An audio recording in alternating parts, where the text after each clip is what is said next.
If I have your attention, please, I'll call the meeting to order. For the record, the committee has been notified in accordance with the requirements of the Freedom of Information Act and the quorum is present. We have a couple of people that will be participating virtually today. So we have a roll call, please. Ms. Stocknight? Here. Mr. Bryson? Mr. Coleman? Here. Mr. Dove? Here. Dr. Dozier? Here. Mr. Freeman? Here. Mr. Gunn? Here. Ms. Hartcon? She's on. Here.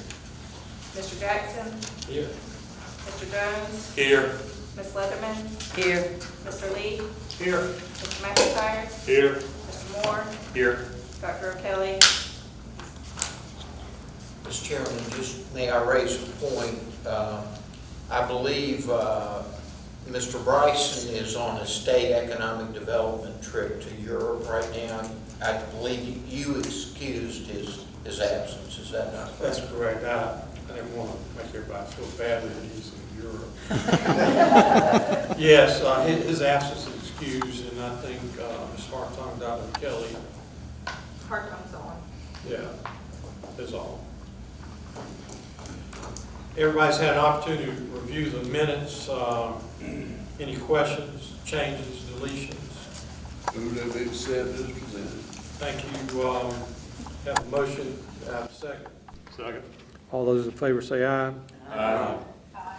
Any opposed? Hearing none, minutes stand approved. Committee reports. We have a lot of information today to cover, and we had a good Executive Affairs Committee meeting. We have one resolution that is coming out of the committee, a resolution with unanimous consent, a resolution for the naming of Travis Knowles Biological Station at Wild Samoco, Ecuador. Dr. Carter, would you like to speak to that? Maybe? Yes, sir. I just want to urge the board to support this. As everybody in this room knows, Travis has devoted a substantial amount of his professional career to developing that biological station, and it's a showcase for the university. So you have a copy of the resolution. I'm not going to read it all to you, but he's been a member Department of Biology for 35 years and certainly has provided enormous educational opportunities for our students to go down to Ecuador, somewhere south of Atlanta. I'm not quite sure exactly where, but maybe Robert and I can go on that next trip. But do I have any questions? We have the motion. I need a second. Second. All those in favor say aye. Aye. Any opposed? Hearing none. We'll move on to academic affairs and accreditation. Mr. Martin Moore, Trustee Martin Moore. Thank you, Mr. Chairman. The committee's first order of business today was Resolution 04-26, which suspends enrollments for the MSN in Adult Gerontology, the Master's in Education in Montessori Early Childhood Education, and the Master's in Education in Elementary Education. At this time, each program is not generating the enrollment numbers needed to support the continuance of the programs, and the committee unanimously approved the resolution, which is before the board, and we would ask for it to be presented to the full board. So Mr. Moore has the motion. I have a second from the committee. Second. Would you like to speak to that? We simply have two programs here that have not generated the enrollment we thought would be sufficient. And subsequently, we're coming to the board and ask that those programs be, at least the enrollment be suspended for now. At some point, we might come back to the board and ask for termination of the programs, but for now, we want to suspend the enrollment. It's a sensible thing for us to do. Any discussion, questions? Hearing none, all those in favor say aye. Aye. Any opposed? Hearing none. Resolution stands approved. Thank you. Other issues? Not issues, but I have a little more. Conversation? Today, Discussion? Just a few other notes. Today, the committee heard from the chair of the faculty, Dr. Sharon O'Kelly, who reported that at the final meeting of the Faculty Senate, Dr. Karen Fries, Professor of Education, was reelected as Secretary of the Faculty, and Dr. Jessica Gaz, Associate Professor of Chemistry, was reelected as Vice Chair. In his enrollment management report, Dr. John Rowan reported that summer new student orientations are underway. Over the course of the summer, the Office of Admissions will host a total of 10 orientations for new freshmen and transfers. We also heard from the academic deans about the work going on in their areas. Each reported on the impressive research and activities being conducted by faculty and students. And just a few highlights for the board. The Music Industry Ensemble was one of 20 student groups chosen nationally to perform at the Association of Popular Music Education Conference in Miami earlier this month. In April, the university hosted the 12th Annual Research and Exhibition Day, RED for short, which celebrates student research. This year's event had 62 presentations representing the work of 101 undergraduate and graduate students. Nathan Flowers, the system librarian, traveled to Ecuador in May to establish a reference library at FMU's Wild Samaco Biological Station. The library now has 63 titles with topics ranging from field guides to Ecuadorian history and culture. And this summer, a total of 28 students participated in one of 6 travel study courses being offered. 10 of those students studied in Germany, 13 in Ecuador, and 5 in Spain. And that concludes my report, Mr. Chairman. Any questions for Trustee Moore? Discussion? Hearing none, we'll move on to Development Alumni. Trustee Freeman. Thank you, Mr. Chairman. We had a quick meeting, and just to go over a few things. First, the Development Foundation report from the events since the last board meeting. We had Arts International that was held here on campus. It's normally held at the Performing Arts Center there in town, but this year we had it on campus here. It was very well attended. And then we also had the golf tournament. Both of those events was in April. Education Foundation just started 3 new endowments. The Linwood Edwards Senior and Martha Edwards Gladiator Endowment, Keith and Donna Barth Endowment Scholarship, the Garfield Family Foundation, and then the Power Ed Grant coming from McLeod Medical Center gift. Regional and Community Affairs reporting. We have an event going on right now called the Drawing of Memory Works by Mr. Harry Hansen. That's going to be at the Steve Gately Gallery. And then the Performing Arts Center will put their performing arts schedule together sometime in the next month or 2 and be presented to everyone for the 26th, 27th upcoming season. For the Center of Child, is maintaining regular enrollment, and we'll start back up in August. And then for the Local Government Leadership Institution, that will begin on September the 30th. For the Fred Shaheen Nonprofit Leadership Institute, that will start on September the 17th. For the Alumni Affairs, School of Business had the alumni reception, which was held there in the gardens over at the facility on the other side of campus. The Senior Toast was held just before commencement, and approximately 110 to 120 people attended there. And then they also had a Sumter Alumni After Hours, and that was very well attended also, and that was held, I think, sometime in May. And that concludes my report, sir. Thank you. Any questions, discussion? Hearing none, we'll move on to my favorite, Finance and Facilities, Mr. Trustee Ken Jackson. Favorite trustee? Favorite trustee too. You got a lot to cover. We've got 3 action items for the board for consideration. The first is Resolution 526, which is the budget. So this is a resolution for our budget approval, and is to approve the general fund operating budget for next year, 26-27.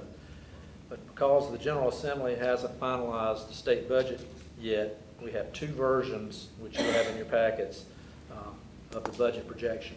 So version A represents no changes to the existing funding levels, and version B includes the optimal change to the existing funding levels. So it's expected that the General Assembly is going to pass the Appropriations Act very soon in the next week or so. And the final state budget will appropriate funds between the 2 projections. So what we're asking you, both chambers will be provided the same information for tuition mitigation and state employee raises in their respective budgets. And both versions reflect no increase in tuition or required fees. And version B includes the highest amount of non-recurring funds for capital projects from the budgets of both chambers. So we're asking the committee to adopt, or asking the board to adopt the resolution, which will authorize the president, university president, Dr. Carter, and the board chair, Dr. Dozier, to ratify the university budget once the Appropriations Act is complete. And the budget will be presented to the board in September for final approval.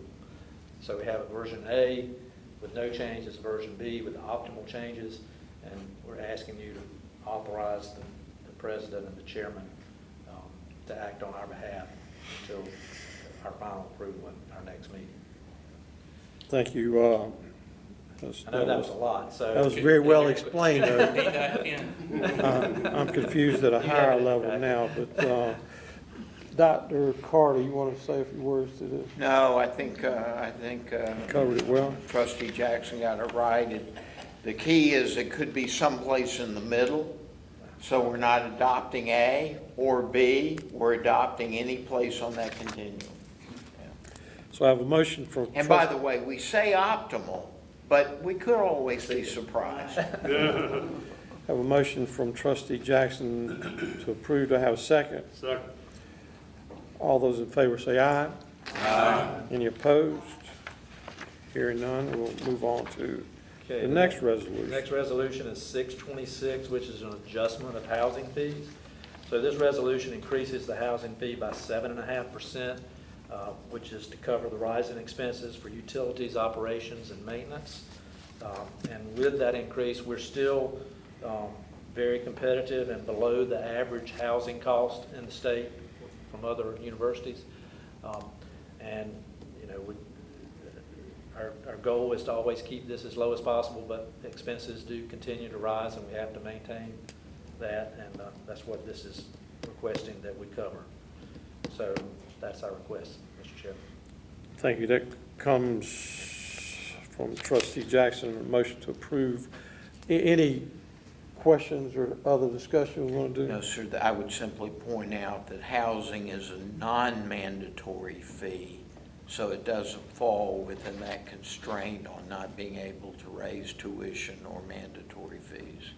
So I need a second for Trustee Jackson. Second. Have a second. All those in favor say aye. Aye. Any opposed? No. So the motion stands, resolution stands approved. Final resolution is 726, which is the Duck Ponds property lease and fee delegation. We've talked over several meetings about this Duck Ponds property, which will be closing soon, and it's going to happen between now and our next meeting. So sporting clubs have utilized this property for hunting, for game hunting for several decades under lease agreements with the previous owners. And they provided significant assistance with the property maintenance and upkeep. They maintain the roads and keep a lot of it cleared and do a lot of work as part of their lease. So this resolution authorizes Dr. Carter, the university president, to execute similar leases and collect associated fees for those leases. And I think there are three groups that have historically been a part of that, and those will be the groups. And this will authorize Dr. Carter to execute those leases. Any questions? Discussion. I would say this has generated a lot of interest for whatever reason. And I think it also, how many acres do we now, aren't we approaching 10,000 acres? Close, yes, sir. Yeah, I keep adding them up. So we have a motion to approve from Trustee Jackson, the resolution for Duck Ponds property license and fee delegation. Have a second. Second. W. Coleman, second. All those in favor say aye. Aye. Any opposed? Hearing none, the resolution stands approved. Okay, I do have a couple other things, just Okay, quickly. sure. We also received our budget summary report, which you have in your packets, which includes up-to-date revenues and expenditures, and all those are within expectations and in line with what we want to see. Also, we received our updates on the campus facility projects, which there are several, and all those are progressing as we've discussed at our last meeting, and I think Dr. Carter is going to speak to some of those as well. That concludes my report, Mr. Chair. Thank you. Well done, Trustee Jackson. A lot of important information. Next, student life and athletics, Trustee Jones. Thank you, Mr. Chairman. Good afternoon, everyone. I have no resolutions, but I do have an update on student government and student life and athletics. Gosh, lots to cover. First, I want to thank Evelyn Prosser for joining us and sharing a report on student government. Excitement and enthusiasm continues to grow with student involvement, participation, just growing interest in campus leadership and civic involvement among the student body. New SGA executive officers have been elected for the 26-27 academic year. Those are President is Jerry Cardwell, Vice President is Xavier Easterling, Treasurers Ambrell Jenrette, and Secretary is Haley Holmes. Student leaders bring fresh perspective and enthusiasm as they prepare to serve and advocate for the student community. And they'll be attending a national conference in July in Orlando, so we're excited for that. End of semester highlights for SGA. Students closed out the spring semester with a lot of energy and excitement, celebration. They had the annual Student Life Awards, highlighted the remarkable impact that student clubs and organizations have made across campus. Zeta Phi Beta sorority was named Organization of the Year, recognizing the chapter's exceptional community service and campus involvement. Academic excellence within Greek life was also celebrated for the second consecutive year. Alpha Phi Alpha fraternity and Zeta Tau Alpha earned recognition for achieving the highest chapter GPAs among fraternities and sororities. Student health, we talked about Amy Shockley and just her interaction with students and folks, and continues to promote wellness through our faculty and staff and our students, and lots of programs. Recently did one called Living and Eating Well on a Budget, which I need to sign up for, but we appreciate Amy and what she does to keep our campus community and family healthy, so thankful for her. Lots to report on athletics. I'll try and keep it as quick as I can, but just, man, an exciting spring semester. We'll start with baseball. They finished the season 46-14, which was a program record for wins. Went to their first NCAA tournament since 2012, and had their first ever super regional appearance, and finished the year ranked 7th in the nation nationally. Individual player highlights real quick. Charlie Bussey III, if you guys have kept up with Francis Marion baseball, led all of Division II in batting average, hits, runs, total bases. He was a consensus first-team All-American, second straight Conference Carolina Player of the Year, and just in the last day or two, out of all the kids playing Division II baseball in the country, Charlie Bussey was named the Player of the Year. So that's pretty incredible stuff. Right now he's playing baseball in Cape Cod, and then a few weeks from now we'll be participating in the Major League Baseball draft. So super excited for him. Right behind him was Ethan McAnally, consensus first-team All-American, 104 RBIs, second in Division II for all-time for single season, 24 home runs, and a .424 batting average. And then lastly, Robbie Jordan, who's a local product. Many of you may know Robbie, who just had an exceptional career here. Francis Marion as a pitcher with a career record of 33-9, 12-2, and 26, and was a Conference Carolina Scholar Athlete of the Year. Softball had an incredible year as well. NCAA regional and super regional appearances, finished 2026 ranked 10th nationally in Division II softball. Their record for the year was 34-13. They lost to North Georgia in the super regional to miss the World Series. Two individual notes real quick. Jenna Walling was the Conference Carolinas Pitcher of the Year, second team All-American, also named second consecutive Conference Carolina Scholar Athlete of the Year, first in conference history with a perfect 4.0 GPA, and also Coach Valley this year reached the 700 win career mark, so big achievement for her. Women's basketball had a great year as well, 19-9 on the year. Number 1 seed in the Conference Carolinas tournament, competed in the tournament semifinals at Walford on March the 7th, and advanced to the NCAA Division II regional tournament. We talked about it earlier in our conversation today about track and field. We had a young man that really achieved well in track and field and the javelin. His name is Ryan Hunter, second team All-American, 13th in the NCAA Division II javelin throw, 2-time Conference Carolinas champion, holds a Conference Carolina meet record for a javelin throw of 66.1 meters, and also an FMU record. He was also a Conference Carolina Scholar Athlete of the Year. Real quick, lastly, Scholar Athlete of the Year for the different sports. In baseball, it was Robbie Jordan with a 3.57 GPA. He was the first baseball player in program history to win it. Softball was Jenna Walling with a perfect 4.0 GPA. Men's track and field, Ryan Hunter, 3.4.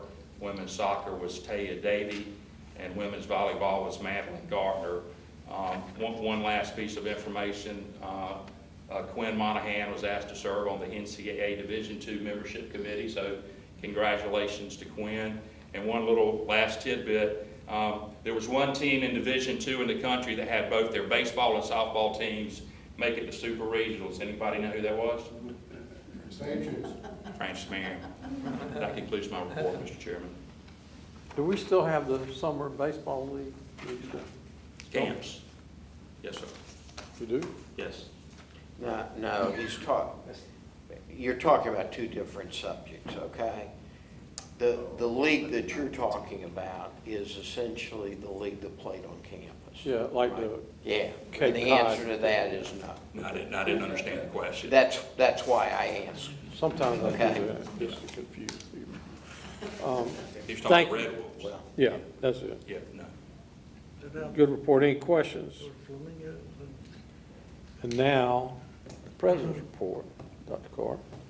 Mr. Chairman, first of all, let me thank you, all of you, for honoring Travis the way you honored him today. I think if we had talked about an honorary degree for Travis, or we talked about anything else, and we put up naming Wild Sumaco after him, there wouldn't have been any choice at all in that process. He would have chosen Wild Sumaco, and that's a nice accolade that will exist forever and ever and ever for Travis. And by the way, reflects well on the university, because we've honored on one of our very, very best biologists in that process.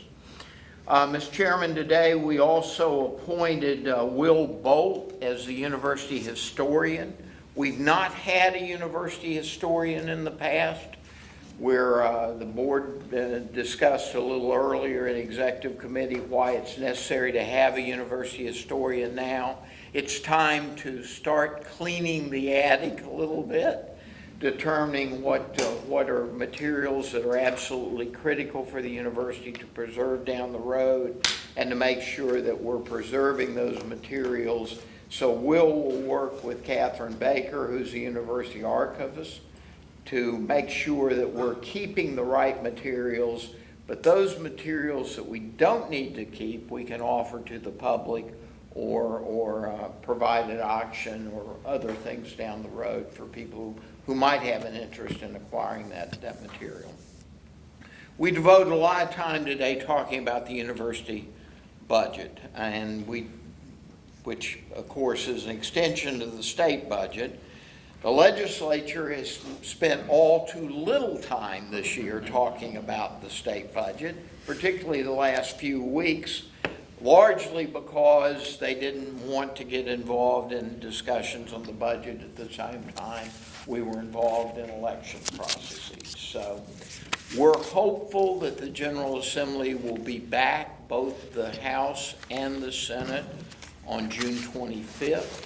And in that one day, they will clear up all those pending matters related to closing out the year, including the passage of the state budget.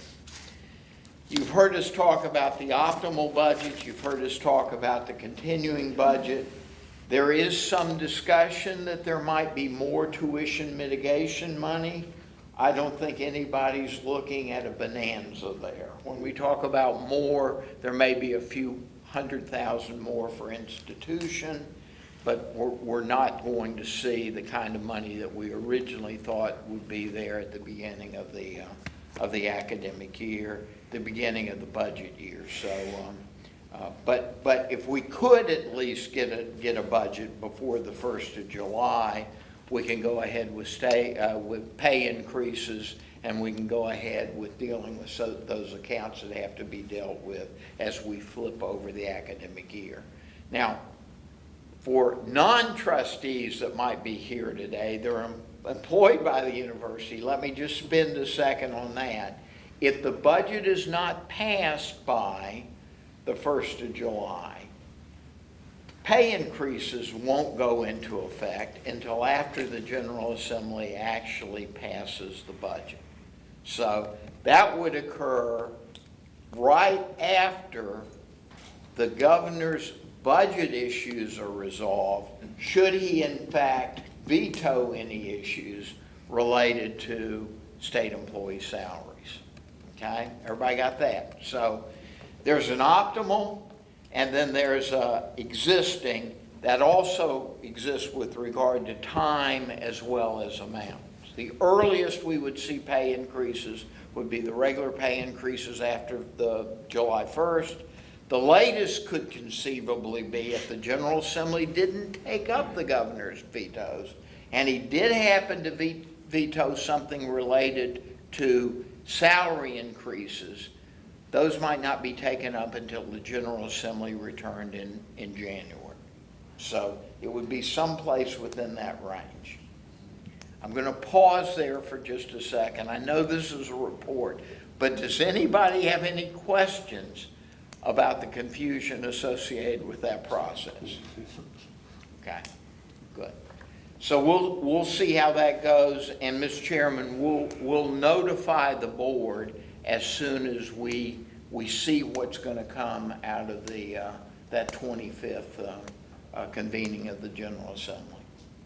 Duck ponds, we will sign the final papers to acquire duck ponds on June 24th, and we will proceed immediately thereafter, Trustee Jackson, with those lease agreements and with those, I think the word was sporting clubs arrangements as we move down the road. Academic programs, we didn't talk much about that today, but of course in August we'll begin with the forestry program. That will kick off, Madam Provost, I believe in August, and then hopefully we might be able to begin enrollments, although they circuitous, for the Master of Education leadership in August, as well as the baccalaureate program in social work. Those will be the 3 programs that will kick off this year. You'll note those are all workforce-based programs, so I feel very, very good about that and about moving forward with each of those academic initiatives. The buildings, the Floyd building, or the medical affairs building downtown, we had a report earlier from Ralph on that. We anticipate that building will be finished probably in fall of 27. We're about a year away from the completion of that building at that point. And I would remind all of you that building will be occupied by not only Francis Marion, but by the University of South Carolina School of Medicine and by the Medical University of South Carolina residents and medical students as well. So there will be 3 academic institutions that occupy that building, and that building will reflect all 3 seals on the front of the building, although ours will be in the middle and ours will be larger. than the other two. The, Slightly higher. beg pardon? Slightly higher. Slightly higher. The forestry program should be finished. You know, Ralph believes it'll be finished in December. I think it'll be finished sometime in spring of '27, and we'll move in there with the forestry program and some of our environmental science programs as we get into the spring. That's going to be a nice addition to campus, and that'll actually be our first academic program to the west of Francis Marion Road. So that'll be filling in the road as we go along. And if we're successful in acquiring additional property, then I think we'll continue to build down Francis Marion Road with regard to other property, academic buildings, as well as maybe residential buildings in the years ahead. The Founders Hall, we should be able to move back in Founders Hall by the end of this calendar year. I don't know, I mentioned earlier during the executive session, those buildings, Cawthon and Founders, look so good with the new paint color. I know there are people out there that may not like that paint color, that wished we had that old dingy white forever, but I think that paint color blends in well with the other buildings on campus as you come in, and it does the best we can do with taking a building that screams out 1970 and blurs that comment a little bit, so occasionally you can hear 2020 in that comment. Dubs, we resemble that remark, don't we, 1970, went to class. You resemble the remark or the building? We went to class in that Yeah, building. whatever. The McNair Leatherman, we will begin, we have the architect on board now. We're off and running with regard to developing plans for McNair and Leatherman. Because of the labs, that's going to be extensive renovation. It's going to take some time. For my colleagues in the sciences, it's going to be tedious. It's going to be a floor at a time, and it's going to involve not just as in the other classrooms, classroom spaces and the like, but it's going to involve those labs, the pressurization of the building itself because of those labs, and making sure that we achieve all those safety requirements that are necessary because the labs are in that building.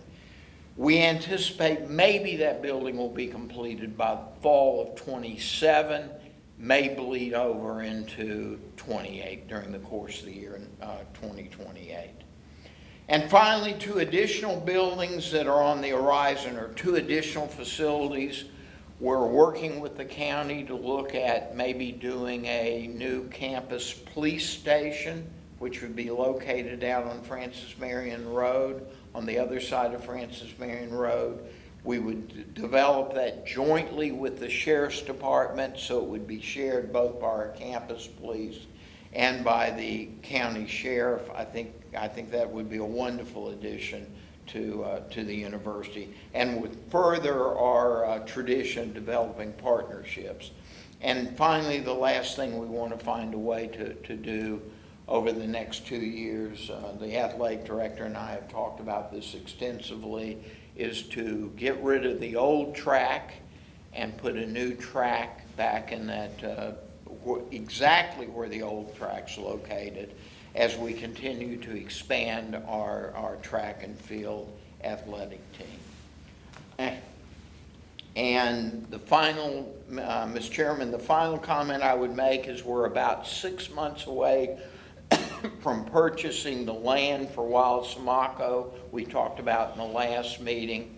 I told you we had engaged an attorney who practices in Ecuador. His firm practices in Ecuador. We're working through all that process, which is fairly laborious, and it'll take about 6 more months to bring that to fruition.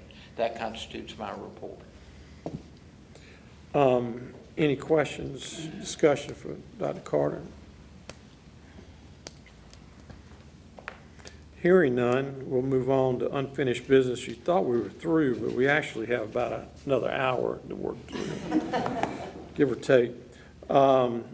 Last meeting, you had the slate of officers, everybody remember, that was presented.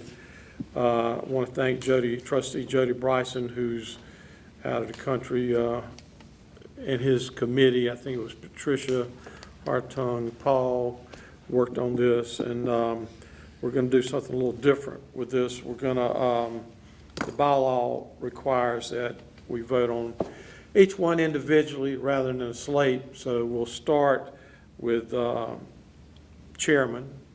I think that's the best place to start. Trustee Mark Moore was nominated to be chairman for the next cycle, 3-year cycle. Do I have any additional nominations from the floor?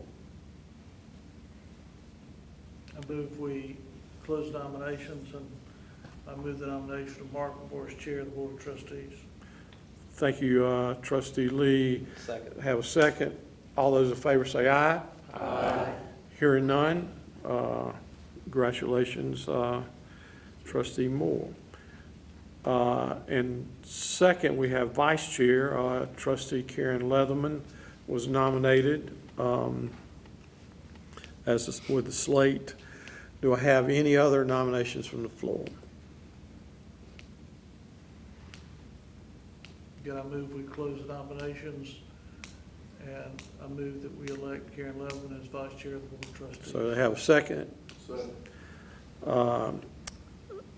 Nominations are closed. All those in favor say aye. Aye. Any opposed? Congratulations, vice chairman, chairperson, whatever. And last, Trustee Beth Balknight for secretary of the board. Do I have any other nominations from the floor? Hearing none. Move to close the nominations, and I move the Beth Balknight be elected as secretary of the Board of Trustees. Have a second? All those in favor say aye. Aye. Any opposed? Hearing none, congratulations. One other item, very important item for Trustee Lee to bring to the board. At the request of the chairman, I've been in discussions with Dr. Carter regarding his contract, and I would offer the following motion. I move the board unanimously authorize the chair to sign an addendum to the current employment contract between the university and Dr. Carter, extending the expiration date from July 1st, 2029 until July 1st, 2031.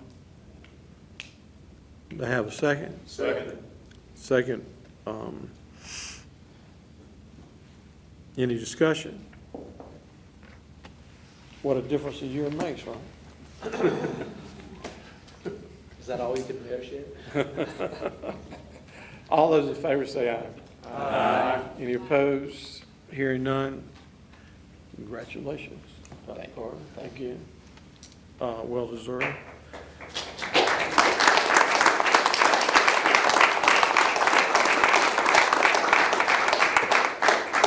He's trying to get away, you see him. He's got a lot of work to do. He's got all these buildings complete. And with that being said, I'm moving out, and I'm giving the gavel to Trustee Moore. He'll close the meeting. I don't think any of my law professors would have expected me to be entrusted with any gavel. But don't leave yet, because I think Trustee Lee is going to help me out here. We have Dr. Dozier. Oh, stand right here. Yes, sir. You know, I'm a little wobbly, so. This time last year, I was in a wheelchair, so that's the whole thing. So. Or crutches or walker, depending on the day, whatever. Trustee Lee, I'll turn it over to you.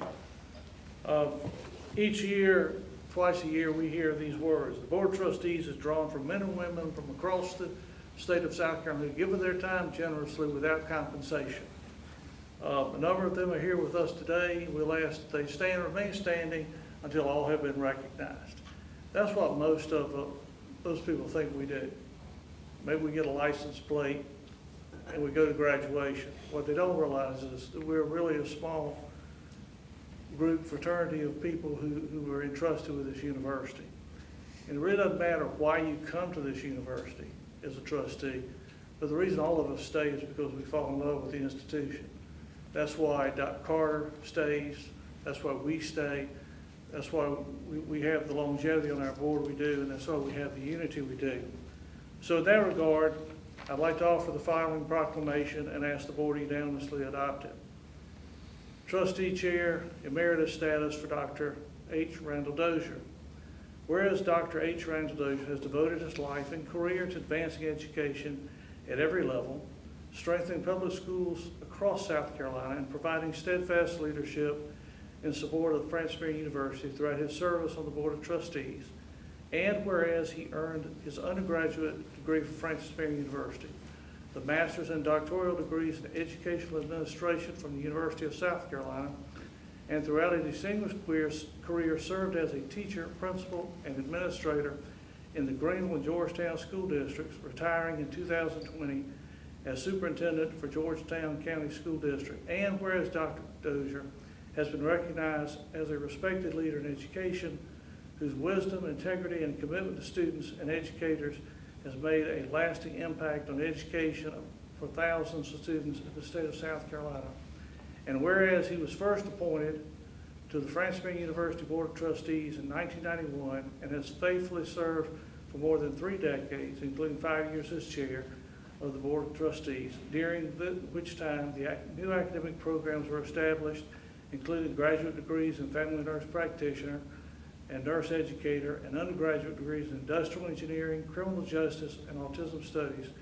And whereas throughout his years of service, Dr. Dozier has provided visionary leadership, sound judgment, and unwavering dedication to the mission and advancement of Francis Marion University, therefore it is proclaimed that Francis Marion University Board of Trustees confers upon Dr. H. Randall Dozier the lifelong designation of Trustee Chair Emeritus with all rights and privileges pertaining thereto. So this is a motion before the board. There's a motion. Do I have a second? Second. Any discussion? All in favor say aye. Aye. Congratulations. Thank you.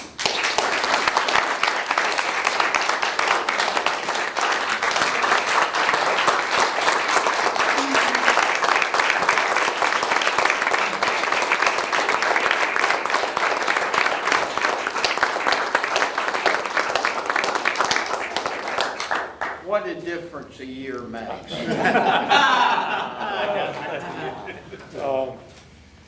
Speeches, I didn't expect that. Famous words of Dr. Neil Thigpen a couple of weeks ago. I guess this means I got to catch the last bus out of here now. Thank you so much. Thank you. Thank you. Well, Good. sir. Very good. Pretty big shoes to fill, but with that, do I have a motion to adjourn? So moved. We're adjourned.